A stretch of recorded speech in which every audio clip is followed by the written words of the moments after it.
নমস্কার বন্ধুরা, আজ বৃহস্পতিবার বেরিয়ে পড়লাম আবার এক নতুন গন্তব্যের উদ্দেশ্যে। তো আজকে আমি গন্তব্যটা শুরু করছি আমাদের ধনেখালি হল থেকে। তো হুগলি জেলার আজকে এমন একটি ঐতিহাসিক এবং প্রাচীন জায়গায় যাচ্ছি যেটা আপনাদের অবশ্যই ভালো লাগবে। তো পথে যেতে যেতে দেখাবো কিভাবে আমরা যাব, এবং আপনারা যদি এই মন্দিরে আসেন বা এই স্থানে আসেন কিভাবে আসবেন, সকল তথ্য নিয়ে আজকের ভিডিও আপনাদের সামনে তুলে ধরছি। তাহলে চলুন দেখা হবে ট্রেনে। ধনিয়াখালী হল থেকে শুরু হলো আজকে সেই ছোট্ট অথচ মনে গেঁথে যাওয়ার যাত্রা। ট্রেনটা প্ল্যাটফর্মে ঢুকতেই যেন এক অদ্ভুত উত্তেজনা কাজ করছিল। তাড়াহুড়ো করে উঠে পড়লাম, আর ঠিক সেই মুহূর্তেই যেন শুরু হলো এক নতুন গল্প। জানলার ধারে বসে থাকতে থাকতে চোখের সামনে ভেসে উঠছিল একের পর এক অপূর্ব দৃশ্য। সবুজে ঢাকা বিস্তীর্ণ মাঠ, দূরে গাছের সারি, আর হালকা বাতাসে দুলতে থাকা প্রকৃতি, সব মিলিয়ে যেন এক নিঃশব্দ কবিতা লিখে চলেছিল। সেই দৃশ্যগুলো শুধু দেখা নয়, মন দিয়ে অনুভব করার মতো। ট্রেনের ভেতরটাও ছিল একেবারেই আলাদা এক জগৎ। হকারদের ডাক, চা, চানাচুর, বাদাম, এই সব চেনা আওয়াজে ভরে উঠছিল চারিদিক। তাদের সেই প্রাণবন্ত উপস্থিতি যাত্রাটাকে আরও জীবন্ত করে তুলছিল। কিন্তু এই সব কিছুর মধ্যেও সবচেয়ে বেশি মনের দাগ কেটে গেল এক পান বিক্রেতা। হঠাৎই তার সাথে আলাপ। Hello Indian countries, my dear brother and sister. Look at me. It is Bitol Need Benares. Banarasi, আনারসি and Begampur বঙ্গবাসী তিন প্রকার পান রাখি, but it is original Benarosi, very sweet and very tasty and scented, mind blowing, anti-nipa. আর সেই মজার ছলে ইংরেজিতে কথা বলতে বলতে পান বিক্রি করছে, আর সেই অভিনব ভঙ্গি, হাস্যরস সত্যি ভোলার মতো নয়। অজান্তেই মুখে হাসি ফুটে উঠছিল।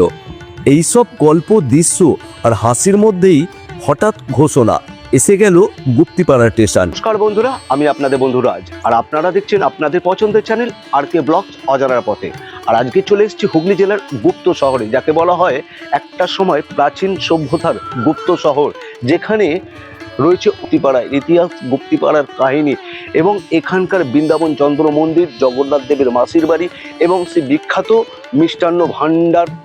ছোট্ট হলেও স্টেশনটা ভীষণ সুন্দর, পরিষ্কার, পরিপাটি, দেখেই ভালো লেগে যায়। শহরের কোলাহল থেকে একটু দূরে, কিন্তু নিজের মনের মতো করে সাজানো এক শান্ত পরিবেশ। স্টেশনের বাইরে বেরোতেই চোখে পড়ল সারি সারি অটো আর টোটো। এতটা পথ অতিক্রম করে ক্লান্ত লাগছিল, তাই স্টেশনের বাইরে একটা ছোট্ট দোকানে ঢুকে পড়লাম। সম্ভব পরিমাণে গরম, তাই একটু লস্যি ব্রেক চলছে, তারপর আবার করে হাঁটা পথ। একটু বিশ্রাম নিলাম, আর সাথে নিলাম এক গ্লাস লস্যি। তারপর ঠিক করলাম এবার গন্তব্যের দিকে রওনা দেওয়া যাক। কিছুক্ষণের মধ্যেই 200 টাকায় একটা টোটো রিজার্ভ করে ফেললাম, আর তারপর শুরু হলো আজকের যাত্রার নতুন অধ্যায়। গুপ্তিপাড়ার পথে এগিয়ে চলা, নতুন কিছু শেখার, নতুন কিছু দেখার, নতুন কিছু অনুভব করার আশায়। তো বন্ধুরা, কেমন লাগলো আজকের ভিডিও? যদি ভিডিওটা ভালো লাগে অবশ্যই লাইক, সাবস্ক্রাইব এবং কমেন্টস করবেন। তো চলুন বন্ধুরা, আজকের ভিডিওটা এখানেই শেষ করছি। দেখা হবে আগামী দিনে আগামী নতুন ভিডিও নিয়ে। নমস্কার। গুপ্তপল্লী থেকে গুপ্তিপাড়া, হুগলি নদীর পাড়েই গড়ে ওঠা এই গুপ্তিপাড়া কিন্তু এক আস্ত ইতিহাসের খনি। একদিকে যেমন এই অঞ্চলে গড়ে উঠেছে দশনামী শৈব সম্প্রদায়ের মঠ, অন্যদিকে আবার শিক্ষা সংস্কৃতির জন্য গড়ে উঠেছে একাধিক টোল। সে সময় কিন্তু হাতে গোনা কিছু পল্লী গড়ে উঠেছিল হুগলি নদীর তীরে, যেমন নবপল্লী থেকে নবদ্বীপ, শান্তিপল্লী থেকে শান্তিপুর, গুপ্তপল্লী থেকে গুপ্তিপাড়া ও ভট্টপল্লী থেকে ভাটপাড়া। আর এই গুপ্তিপাড়ার পণ্ডিত সমাজদের নাম ছিল জগৎজোড়া। চট্টশোভাকর বংশ থেকে গুপতি সম্প্রদায় মানুষদের আদি বাসস্থানও ছিল এই অঞ্চলে। এছাড়াও বাংলার রথযাত্রার অন্যতম প্রাণকেন্দ্র এই গুপ্তিপাড়া। এমনকি বিখ্যাত কবি আলী, ভোলা ময়রা ও অন্যদিকে বাংলার নবাব সিরাজদৌল্লার অন্যতম সেনাপতি মোহনলালের জন্মস্থানও এই গুপ্তিপাড়াতেই। এমনকি বাংলার প্রথম বারোয়ারি পুজোর সূত্রপাত হয় এই গুপ্তিপাড়ায়। গুপ্তিপাড়ার মঠ চত্বরে গড়ে ওঠে চৈতন্যদেব মন্দির, বৃন্দাবন চন্দ্রের মন্দির, রামচন্দ্রের মন্দির ও কৃষ্ণচন্দ্রের মন্দির এখনো সেই সব ইতিহাসের সাক্ষী। এককালে তন্ত্র সাধনা হিসেবে প্রচার পেল গুপ্তিপাড়ার অহংকার কিন্তু এখানকার বিদ্যা সমাজ। প্রাচীনকালে গুপ্তিপাড়া ছিল সংস্কৃতি শিক্ষার অন্যতম প্রধান কেন্দ্র। এমনকি ঊনবিংশ শতাব্দীতেও গুপ্তিপাড়ার ন্যায়শাস্ত্র শিক্ষার জন্য ছিল 15টি টোল ও বিভিন্ন চতুষ্পাঠী। গুপ্তিপাড়ার পণ্ডিত সমাজদের মধ্যে বাণেশ্বর বিদ্যালঙ্কার, মথুরেশ্বর বিদ্যালঙ্কার চিরঞ্জীব ভট্টাচার্যের নাম বিশ্বজুড়ে প্রচার পেয়েছিল। এই বাণেশ্বর বিদ্যালঙ্কার ছিলেন শোভাকর বংশীয়, যিনি একসময় 3 রাজ্যের রাজ্যসভার যেমন নদিয়ার কৃষ্ণচন্দ্রের, বর্ধমান চিত্রসেনের ও পরবর্তীকালে শোভাবাজারের নবকৃষ্ণের রাজসভার সভাকবি ছিলেন। হুগলি জেলার গুপ্তিপাড়ার সরু গলি পেরিয়ে যখন আপনি পৌঁছাবেন সে প্রাচীন জমিদার বাড়ির সামনে, তখন মনে হবে যেন সময় থমকে দাঁড়িয়ে আছে। হ্যাঁ, এটাই সেই সেন বাড়ি, যেখানে প্রায় 400 বছরেরও বেশি পুরনো দুর্গাপুজো আজও একই ঐতিহ্য, একই গাম্ভীর্যে অনুষ্ঠিত হয়।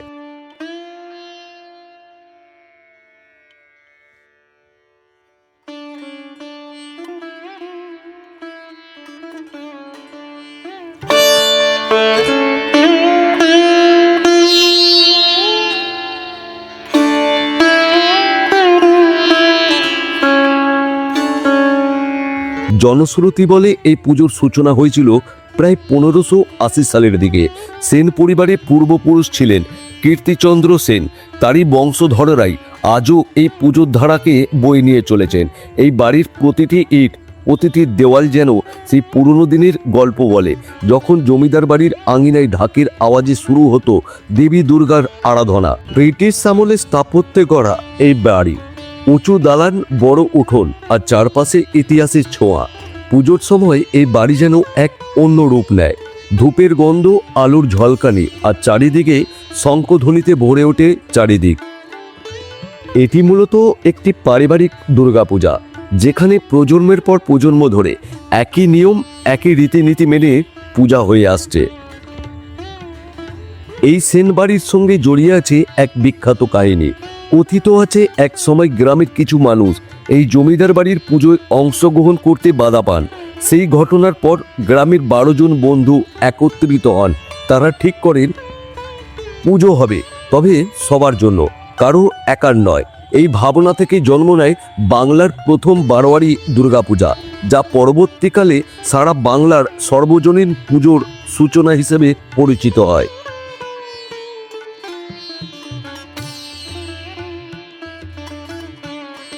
সময় বদলেছে, মানুষ বদলেছে, কিন্তু সেনবাড়ির দুর্গাপুজোর ঐতিহ্য আজও অটুট। নিয়ম মেনে পূজা, প্রাচীন রীতিনীতির ধারাবাহিকতা, ভক্তদের উপস্থিতি আর ইতিহাসকে কাছ থেকে অনুভব করার সুযোগ। এই পুজো আজ শুধু একটি ধর্মীয় অনুষ্ঠান নয়, এটি একটি জীবন্ত ঐতিহ্য, পর্যটকদের কাছেও এক বড় আকর্ষণ। গুপ্তিপাড়ার সেনবাড়ির দুর্গাপুজো আমাদের শেখায় ঐতিহ্য শুধু রক্ষা করা নয়, কখনো কখনো এক ঘটনার মধ্য দিয়ে জন্ম নিতে পারে নতুন ইতিহাস।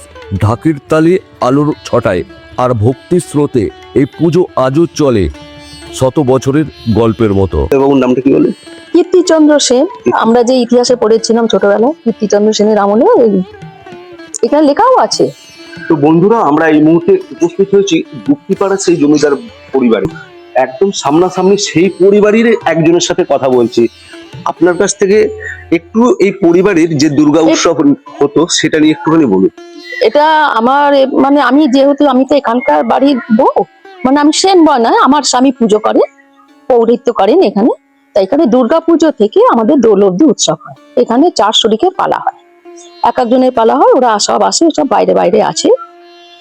এখানে এমনি 3 আছে, চল আছে। আগে মোষ বলি হতো, যে কাজটা আমি দেখলাম ওখানে আগে মোষ বলি হতো। এখন ওই লাউ, এখন ওই ছাঁচি কুমড়ো, আখ, কলা এগুলো বলি হয়। এগুলো আর কি তখনকার প্রথা অনুযায়ী চলেছিল, কিন্তু বর্তমানে সেগুলো বন্ধ হয়ে গেছে। এখন লাউ, ছাঁচি এগুলো বলি হয়। আচ্ছা, আরেকটা যে আমরা শুনেছি যে এখানে একটা তিমি মাছের চোয়াল আছে। আচ্ছা, সেটা বন্ধুরা আমরা দিদিভাই আমাদের দেখাবেন তিমি মাছের চোয়ালটা। আপনারা ভিডিওটা অবশ্যই দেখতে থাকবেন। অবশ্যই আজকের ভিডিওটা আপনাদের খুব ভালো লাগবে।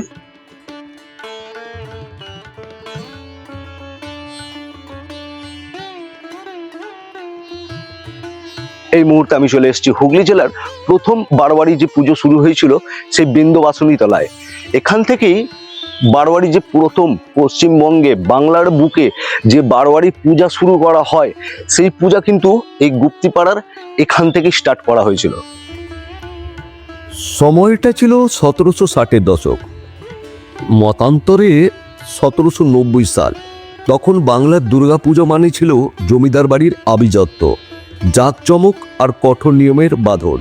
সাধারণ মানুষের সেখানে প্রবেশাধিকার ছিল সীমিত, অনেক সময় তারা পূজা দেখার সুযোগ থেকেও বঞ্চিত হতেন। জনশ্রুতি বলে গুপ্তিপাড়ার জমিদার বাড়ির দুর্গাপুজোয় গ্রামের মানুষদের ঢুকতে দেওয়া হয়নি, এমনকি প্রসাদ গ্রহণেও বাধা দেওয়া হয়।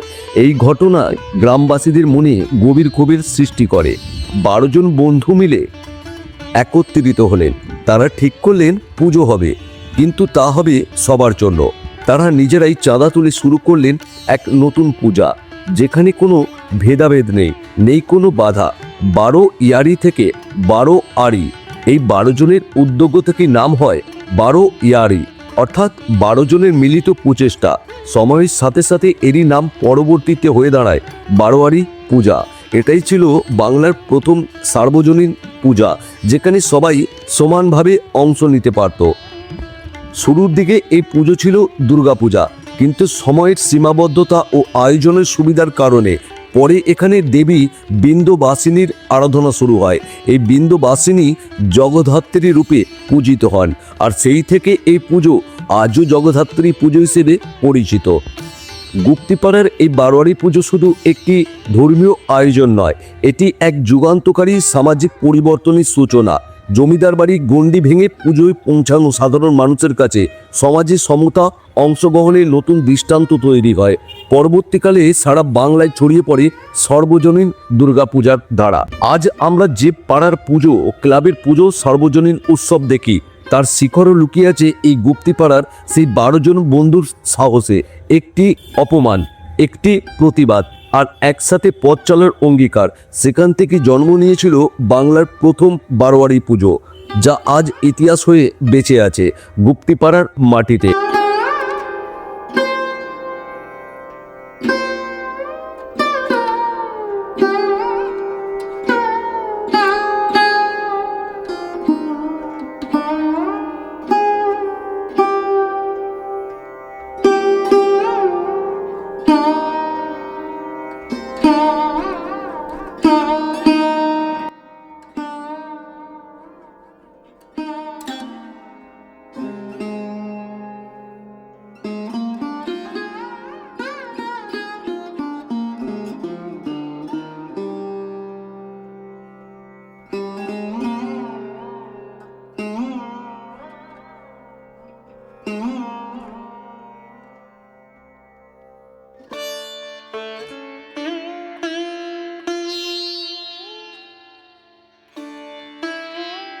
নমস্কার বন্ধুরা, আমি আপনাদের বন্ধু রাজ, আর আপনারা দেখছেন আপনাদের প্রিয় চ্যানেল আর কে ব্লগস। আর আমরা চলে এসেছি হুগলি জেলার গুপ্তপাড়া, অর্থাৎ একটা সময় যার নাম ছিল গুপ্তপাড়া, আজ বর্তমানে সেটিকে মানুষ চেনে গুপ্তিপাড়া হিসেবে।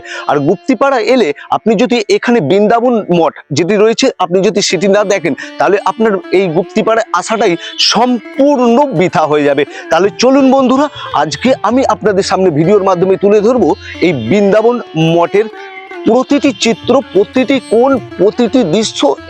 গুপ্তিপাড়ার বৃন্দাবনচন্দ্র মঠে অবস্থিত মন্দিরগুলির মধ্যে শ্রী চৈতন্য মহাপ্রভুর মন্দিরটি সর্বাপেক্ষা প্রাচীন। 1700 শতকের গোড়ার দিকে বিশ্বেশ্বর রায় এই মন্দিরটি প্রতিষ্ঠা করেন। বাংলার জোড়া বাংলা রীতিতে নির্মিত উঁচু ভিত্তিবেদির উপর স্থাপিত এই মন্দিরটি এককালে পূর্বমুখী ছিল। প্রবেশপথ ও ইমারতির থাম থেকে এ কথা স্পষ্ট বোঝা যায়। বর্তমানে মন্দিরটি পশ্চিম অভিমুখী হিসেবে ব্যবহৃত হয়। প্রাচীনত্বের ভার ও অপটু সংস্কারের দুর্ভাগ্যজনক ফলস্বরূপ অধিকাংশ টেরাকোটার কাজই আজ কালের গর্ভে হারিয়ে গেছে। অল্প কিছু কাজ প্রবেশপথের উপরই অংশে দেখতে পাওয়া যায়। শোনা যায় আগে এই মন্দিরেই শ্রী বৃন্দাবন চন্দ্রের অধিষ্ঠান ছিল।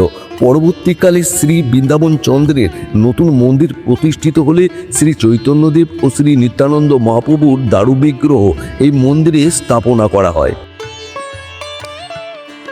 শ্রী চৈতন্যদেব মন্দিরের লাগোয়া দক্ষিণমুখী ত্রিখিলান বিশিষ্ট আটচালা মন্দিরটি বৃন্দাবন চন্দ্রের মন্দির। উঁচু ভিত্তিবেদির উপর স্থাপিত এই মন্দিরের টেরাকোটার কাজ সীমিত। খিলানগুলির উপরে চারচালা মন্দির শৈলীর বিশেষ বৈশিষ্ট্য, শিবালয় ও শিবলিঙ্গের কাজ ফুটিয়ে তোলা হয়েছে। মন্দিরের ভিতরের বারান্দা ও গর্ভগৃহের দেওয়াল ও ভিতরে ছাদ জুড়ে ফ্রেস্কো পেন্টিংয়ের মাধ্যমে ফুটিয়ে তোলা হয়েছে বিভিন্ন পৌরাণিক কাহিনী ও কলকা ফুল লতাপাতার কারুকার্য। গর্ভগৃহের ভিতরকার দেওয়াল চিত্রের কাজও দর্শনার্থীদের বিশেষ রূপে দৃষ্টি আকর্ষণ করে। মন্দিরের মূল গর্ভগৃহে রয়েছেন দারুময় নীলবর্ণ শ্রী বৃন্দাবন চন্দ্র, বাম পাশে গৌরবর্ণ শ্রী রাধিকা, সামনে নতজানু করজোড়বদ্ধ বাহন গরুর। এদের ঠিক পিছনেই রয়েছেন দারু নির্মিত জগন্নাথ, বলভদ্র ও সুভদ্রা। রথযাত্রার সময় এই জগন্নাথ, বলভদ্র ও সুভদ্রা ত্রয়ী বিগ্রহের রথে বসিয়ে গুপ্তিপাড়ার বিখ্যাত রথযাত্রা অনুষ্ঠিত হয়। জাঁকজমকের এই রথযাত্রা পুরীর রথযাত্রার পরেই স্থান পায় বলে অনেকে মনে করেন।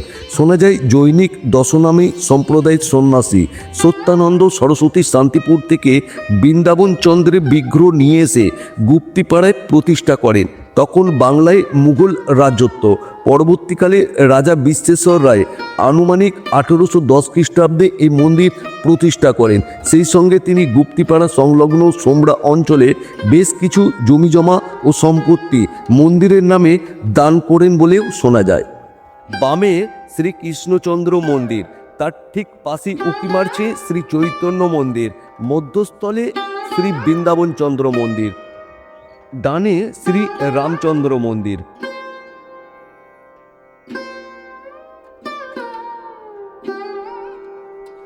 বৃন্দাবন চন্দ্রের মন্দিরের লাগোয়া দক্ষিণমুখী মন্দিরটি শ্রী রামচন্দ্রের মন্দির।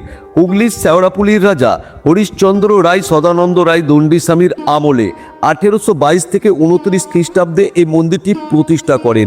বর্তমানকালে নিরিখে এই মন্দিরটি বাকি মন্দিরের তুলনায় অপেক্ষাকৃত কম ক্ষতিগ্রস্ত। মন্দিরের গর্ভগৃহে অধিষ্ঠান করছেন দারুময় শ্রী রামচন্দ্র, মাতা সীতাদেবী এবং শ্রী লক্ষণ। আর বাম পাশে করজোড়ে নতজানু ভক্ত মহাবীর হনুমান। মন্দির গাত্রের টেরাকোটার কাজগুলি দর্শনার্থীদের দৃষ্টি আকর্ষণ করে। কোথাও রামায়ণের রাম রাবণের যুদ্ধ, সঙ্গে বানর বাহিনী, রাক্ষস সেনা, কোথাও কৃষ্ণলীলা ও রাসচক্র, দুর্গার বিভিন্ন অবতার রূপ, নৌকাবিহার, হাতিঘোড়া সহ বিভিন্ন পশু পাখি, ফুল, অপ্সরাদের নৃত্যগীতি। কোথাও আস্ত একটা টেরাকোটার দরজাই বানানো হয়েছে মূল দরজার আদলে। দেখতে দেখতে অজানা শিল্পীদের প্রতি শ্রদ্ধায় মাথা নত হয়ে আসে আপনা থেকেই। বৃন্দাবন চন্দ্রের মন্দিরের মতো এই মন্দিরটিও বাংলার আটচালা রীতিতে নির্মিত। রামচন্দ্রের মন্দিরের ঠিক বিপরীত দিকে উত্তরমুখী এই মন্দিরটি নির্মাণকাল আনুমানিক 1800 শতকের মধ্যভাগ। কালের নিয়মে ও উপযুক্ত পরিচর্যার অভাবে মন্দির গাত্রে টেরাকোটার অধিকাংশ কাজই আজ লুপ্ত প্রায়। মূল মন্দিরের কার্নিসের নিচে 3 খিলানের পার্শ্ববর্তী দেওয়ালে ও থামের উপর অবশিষ্ট সামান্য কিছু কারুকার্য গৌরবান্বিত অতীতের সাক্ষ্য বহন করছে। গর্ভগৃহে অধিষ্ঠান করছেন শ্রী কৃষ্ণচন্দ্র ও শ্রী রাধিকা। এই মন্দিরে ঠিক আপনার যদি আসেন, আপনাদের এই মন্দিরে আসতে হবে এই রাস্তা ধরে। আর এই মন্দিরের কারুকার্য অর্থাৎ যে টাকচার নকশাটি করা রয়েছে, আপনি এই সিঁড়ি বরাবর আসবেন আর এই রাস্তাটাই আপনি প্রতিটা মন্দিরে পৌঁছাতে পারবেন।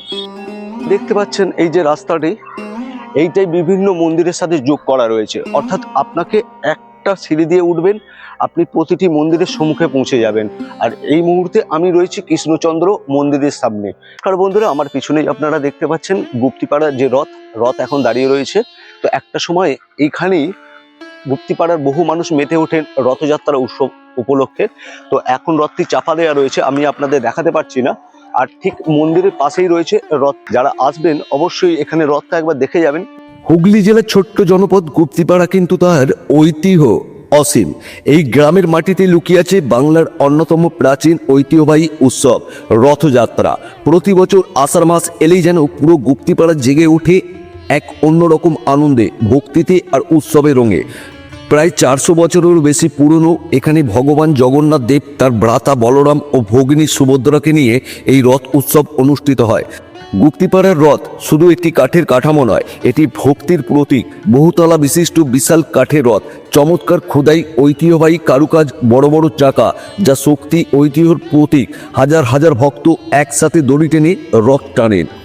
বিশ্বাস করা হয় রথের দড়ি টানলে নাকি জীবনের পাপ মোচন হয় এবং ঈশ্বরের আশীর্বাদ লাভ করা যায়।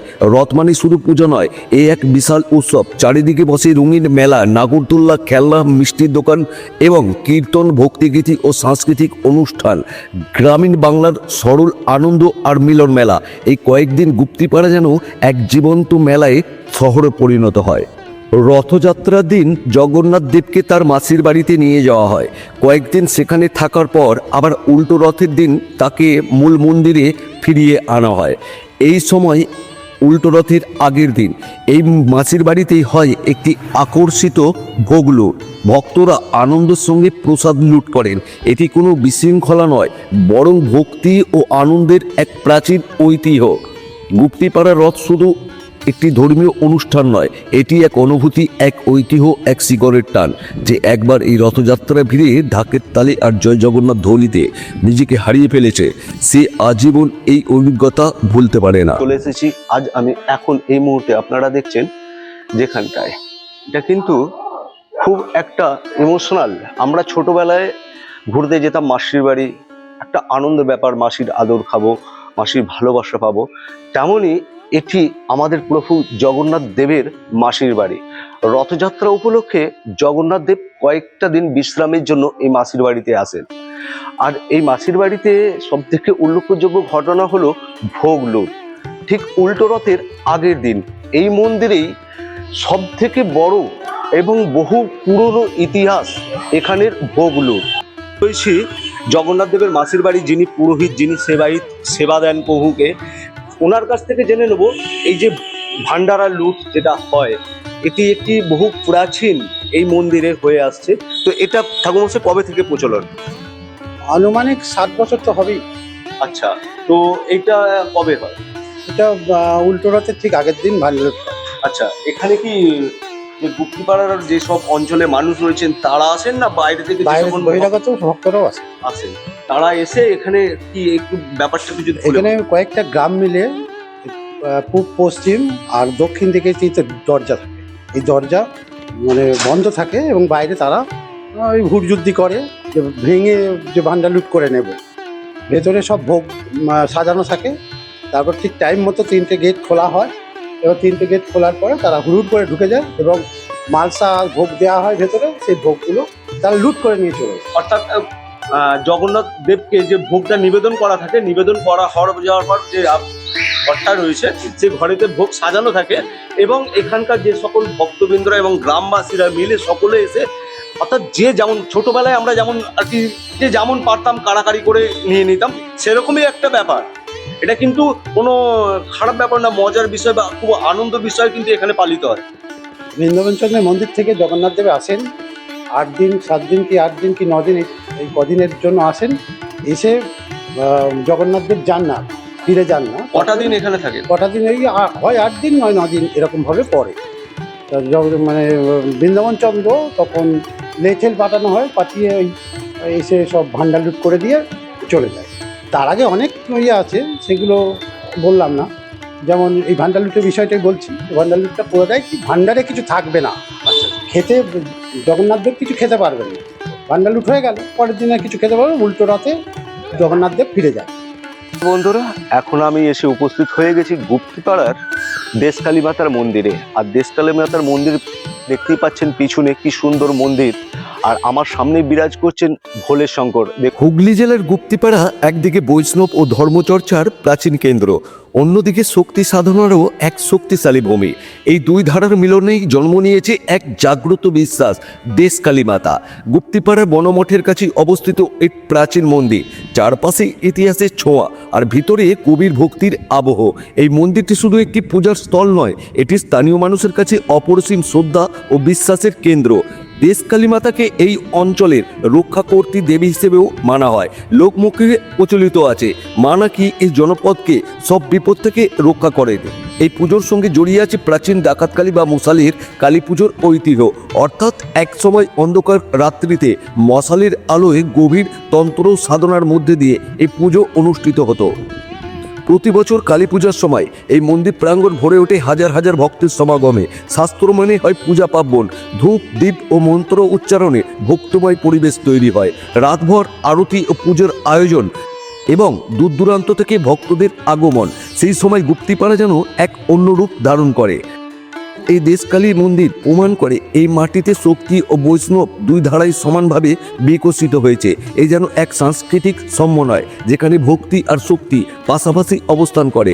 গুপ্তিপাড়ার দেশকালী মাতা শুধু একটি দেবী নন, তিনি এই জনপদের আস্থা, ভরসা ও রক্ষা কবচ।